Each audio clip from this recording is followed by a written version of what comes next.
सुप्रभातम प्रिय छात्रों, आज हम पढ़ेंगे रुचिराबाग द्वितीय का एकादश पाठ। पाठ का नाम है समूहायो ही दुर्जय। अर्थात समूहायो यानी संगठन, समूह को जीतना दुर्लभ है। दुर्जय यानी दुर्लभ है, अर्थात यूनिटी को हराना बहुत ही दुर्लभ है। अब हम जानते हैं पाठ का स्पष्टीकरण। आप ध्यानपूर्वक अपनी बुक में चैप्टर को खोलोगे और क्रमशः स्टडी करोगे मेरे साथ। पुरा एकस्मिन वृक्षे एका चटका प्रतिवसति स्म। पुरा यानी पहले, एकस्मिन यानी एक समय, वृक्ष यानी वृक्ष पर, एक यानी एक, चटका यानी चिड़िया, प्रतिवसति यानी रहती, और स्म यानी थी। पहले एक वृक्ष पर एक चिड़िया रहती थी। प्राचीन काल की बात है। पहले एक वृक्ष पर एक चिड़िया रहती थी। काले तस्या संतति जाता। समय बीत जाने पर, काले यानी समय बीत जाने पर, तस्या यानी उसके, संतति यानी संतान, जाता यानी उत्पन्न हुई। समय बीत जाने पर उसके संतति यानी संतान उत्पन्न हुई। एकता कश्चित प्रमतः गज तस्य वृक्षस्य अध आगत्य तस्य शाखां शुंडेन अत्रोटयत। एकदा, एक बार, कश्चित यानी कोई, प्रमत यानी मदमस्त यानी पागल हुआ हाथी, कोई मदमस्त, गज यानी हाथी, तस्य यानी उसके, वृक्ष से यानी वृक्ष के, अध यानी नीचे, आगत्य यानी आकर, तस्य यानी उसकी, शाखाम यानी शाखा को, शुंडेन यानी शुंड से, अत्रोटयत यानी तोड़ता है। अब इसका भावार्थ जानते हैं। एक बार कोई मदमस्त हाथी उसके वृक्ष के नीचे आकर उसकी घोंसले की शाखा को सूंड से तोड़ देता है। चटकाया नीडम भूमि अपतत। चटका यानी चिड़िया का, नीड यानी घोंसला, भूमि यानी भूमि पर, अपतत यानी गिर जाता है। शाखा को तोड़ देने पर चिड़िया का घोंसला भूमि पर गिर जाता है, जमीन पर गिर जाता है। तेन अंडानी विशीर्णानी। तेन इस कारण, अंडानी उसके अंडे, विशीर्णानी यानी फूट जाते हैं, टूट जाते हैं। अतः सा चटका वे लपत। इसके बाद, अतः यानी इसके बाद, सा यानी वह, चटका यानी चिड़िया, वे लपत यानी विलाप करती है, रोती है। उसके बाद वो चिड़िया रोती है। तस्या विलापम श्रुत्वा काष्ठकुट नामक खग दुकेन ताम अपृच्छत। उसके, तस्या यानी उसके, विलापम यानी विलाप को, श्रुत्वा यानी सुनकर, काष्ठकुट यानी काष्ठकुट, नाम का, खग यानी पक्षी, दुखेन यानी दुख से, ताम यानी उससे, अपरिचित यानी पूछता है। उसके विलाप को सुनकर राष्ट्रकूट नाम का पक्षी दुख से उससे पूछता है। राष्ट्रकूट पक्षी होता है जिसकी एक लंबी सी चोंच होती है जो पेड़ में मतलब खोल बनाता है। भद्रे किमर्थम विलपसी इति। भद्रे हे कल्याणी, किमर्थम किस लिए, विपलसी यानी विलाप कर रही हो, हे कल्याणी किस लिए विलाप कर रही हो, इति यानी इस प्रकार। चटका अवदत दुष्टेन एकेन गजेन मम संतति नासिता। चटका बोलती है, चटका अवदत यानी चटका बोलती है, दुष्टेन एक दुष्ट, एकेन यानी एक दुष्ट हाथी ने, गजेन यानी हाथी के द्वारा, एक दुष्ट हाथी के द्वारा मेरी संतान को मार दिया गया है। संतति यानी संतान को, नाशिता यानी मार दिया गया है। एक दुष्ट हाथी के द्वारा मेरे संतान को मार दिया गया है। तस्य गजस्य वदेनेव मम दुखम अपसरेत। चिड़िया कहती है तस्य उसके, गज से यानी हाथी के, वदेन एव वध से ही, एव यानी ही, मम यानी मेरा, दुखम यानी दुख, अपसरेत यानी कम होगा। उस हाथी का जब तक मैं वध नहीं कर दूंगी तब तक मेरा दुख कम नहीं होगा। उसके दुख से ही मेरा, उसके वध से ही मेरा दुख कम होगा। तत काष्ठकुट ताम वीणारवा नाम्या मक्षिकाया समीप अनयत। तत् उसके बाद काष्ठकुट नाम का खग पक्षी, ताम यानी उसको, वीणारवा नाम की, मक्षिका यानी मक्खी के पास, समीपम यानी पास, अनयत यानी ले जाता है। उसके बाद राष्ट्रकूट नाम का पक्षी उस, ताम यानी उस चिड़िया को वीणारवा नाम की मक्खी के समीप ले जाता है। तयो वार्ता श्रुत्वा मक्षिका अवदत। तयो यानी दोनों की, वार्ता में यानी बातों को, श्रुत्वा यानी सुनकर, मक्षिका अवदत यानी मक्खी बोलती है। उन दोनों की बात को सुनकर मक्खी बोलती है, ममापि मित्रम मंडूकम मेघनादस्ति, मेरा भी मेघनाद नाम का मंडूक मित्र है, मेरा भी मेघनाद नाम का मंडूक मित्र है। शीघ्रम तमु उपेत्ते यथोचितम करिष्यामि, तम हम सब उसके पास चलते हैं, वो यथोचित जो उचित होगा वो करेगा। हम सब उसके पास चलते हैं, जो उचित होगा वो करेगा।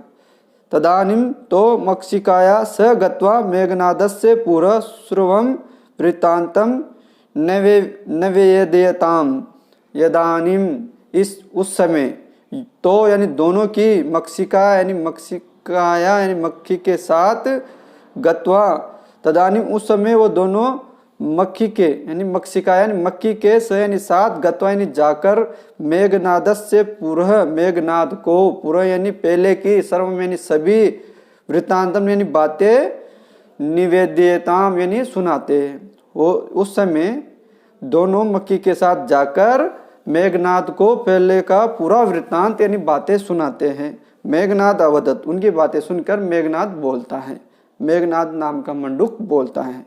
यथा हम खतयामी तथा क्रुतम, यथा जैसा कि, हम यानी मैं, खतयामी कहूँगा, तथा क्रुतम वैसा तुम करोगे, जैसा मैं आपसे कहूँगा वैसे ही तुम आपको करना है।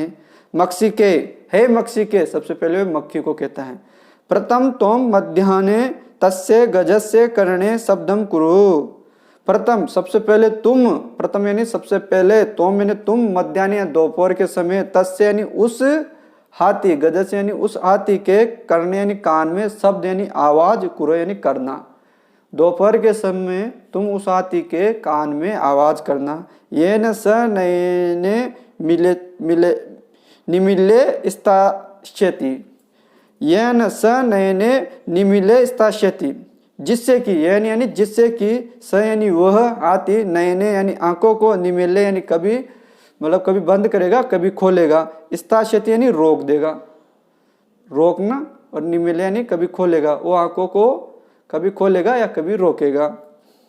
तदा काष्ठकुट चच्वा तस्य नयने स्फोटयति, इससे उसका ध्यान भटक जाएगा ना, जब वो खोलेगा बंद करेगा तो उसका ध्यान भटक जाएगा। तो फिर तदा तब काष्ठकुट चोंच से, अपनी चोंच से, तस्य यानी उसके, नयने यानी आंखों को, स्फोटयति यानी फोड़ देगा, चोंच से उसकी आंखों में चोंच मारेगा और उसको फोड़ देगा। एव स गज अंध भविष्यति, एव जिससे कि, स यानी वह, गज यानी हाथी, अंध यानी अंधा, भविष्यति यानी हो जाएगा, जिससे कि वह हाथी अंधा हो जाएगा। तुषार्थ स जलाशयम गमिष्यति, अब अंधा होने के कारण वो दिन भर इधर उधर जंगल में घूमेगा, तो उसे तुषार्थ, जोर से प्यास लगेगी, प्यास लगने पर स वह हाथी, जलाशयम तालाब की ओर, गमिष्यति यानी जाएगा। मार्गे महान गर्त अस्ति, जब वो तालाब की ओर जाएगा तो मार्ग में, रास्ते में एक महान, एक बहुत बड़ा गर्त यानी खड्डा, अस्ति यानी है। तस्य अंतिके स स्थास्यामि शब्दम च करिष्यामि, उस गड्ढे के अंतिके यानी समीप, अंतिके यानी उस गड्ढे के समीप, अहम यानी मैं, मंडूक कह रहा है मैं, स्थास्यामि रुककर, शब्दम यानी आवाज, करिष्यामि आवाज करूंगा, उस गड्ढे के समीप मैं रुककर आवाज करूंगा, जिससे उसको क्या लगेगा कि यहाँ पर जल है, इस गड्ढे में, ये तालाब है। उस गड्ढे के समीप में रुककर आवाज करूंगा, जैसे हाथी गड्ढे की तरफ आएगा तो उस गड्ढे के समीप में जाके बैठ जाऊंगा, और जैसे हाथी गड्ढे के समीप आएगा मैं आवाज करूंगा। मम शब्देन तम गर्तम जलाशयम मत्वा स तस्मिन एव गर्तम प्रतिष्यति मरिष्यति च, मम यानी मेरे, शब्द यानी शब्दों से, तम उस गर्त को, मेरे शब्दों से, मेरी आवाज से, तम यानी उस गर्त यानी खड्डे को, जलाशय यानी तालाब, मत्वा यानी मानकर, स यानी वह, तस्मिन यानी स यानी वह, तस्मिन एव गर्तम उसी गड्ढे में, प्रतिष्यति यानी गिर जाएगा, च यानी और, मरिष्यति यानी मर जाएगा। मेरे शब्दों को सुनकर उस गड्ढे को जलाशय मानकर वह हाथी उसी समय उस गड्ढे में गिर जाएगा और मर जाएगा। अतः तथा कृते स गज मध्याह्ने मंडूकस्य शब्दम अनुसृत्य महत गर्तस्य अंतः पतितः मृतः च। अतः इस प्रकार तथा यानी वह कृत्य यानी वैसा ही करता है। इस प्रकार तथा कृत्य वैसा ही करने पर स यानी वह गज यानी हाथी मध्यान्ह दोपहर के समय मंडूकस्य यानी मंडूक की शब्द में यानी आवाज को अनुसृत यानी सुनकर महत यानी बड़े गर्तस्य यानी खड्डे में अंतः यानी अंदर पतित यानी गिर जाता है मृत च और मर जाता है। इस प्रकार उनके द्वारा ऐसा करने पर वह हाथी दोपहर के समय मंडूक की आवाज सुनकर उस गड्ढे में गिर जाता है और मर जाता है। तथा चौक्तम तथा इसलिए चौक्तम कहा भी गया है बहुनापि असारणाम समवायो ही दुर्जय। बहुनापि यानी बहुत सारे, असारणाम यानी असहाय समूह को भी जीतना दुर्लभ है। मतलब अगर संगठन हो बहुत से दुर्लभ बेचारे कम बलवान या असहाय पक्षियों का अगर समूह बन जाए तो उनको बड़ा से बड़ा शक्तिशाली पशु पक्षी भी नहीं हरा सकता। तभी कहते हैं कि संगठन में शक्ति है। इस पाठ के स्पष्टीकरण से हमें यह जानकारी मिलती है कि संगठन में ही शक्ति है। बहुत सारे असहाय लोगों को, पक्षियों के समूह को भी हराना दुर्लभ है। आप शब्दार्थ करोगे, प्रश्नोत्तर करोगे। धन्यवाद।